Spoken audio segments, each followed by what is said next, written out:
நம்ம அடிய இயக்குனர் விக்னேஷ் கார்த்திக் அவர்கள் இயக்கத்துல வந்திருக்க ஆந்தாலஜி படம் தான் ஹாட் ஸ்பாட். இந்த படத்துல நம்ம டைரக்டர் விக்னேஷ் கார்த்திக் அவர்கள் வாய்ப்பு தேடிட்டு இருக்க ஒரு மூவி டைரக்டர். அவர் ஒரு ப்ரொடியூசர் கிட்ட போய் ஒரு சில கதைகளை சொல்றாரு. இப்படி ஒரு கதை சொல்றதுக்கு பின்னாடியும் சில பல விஷயங்கள் இருக்கு, பட் அது நமக்கு தேவையில்லாதது. அதனால அவர் சொன்ன 4 கதைகளை பத்தி நான் என்னோட ஒப்பீனியனை சட்டுன்னு சொல்ல ட்ரை பண்றேன்.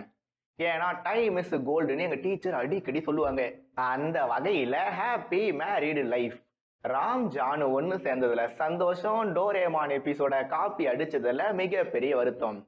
சாண்டி மாஸ்டரோட கோல்டன் ரூல்ஸ் ஷார்ட்டா இருந்தாலும் அம்மு அபிராமி எப்பவும் போல ஸ்வீட்டா இருந்தாங்க.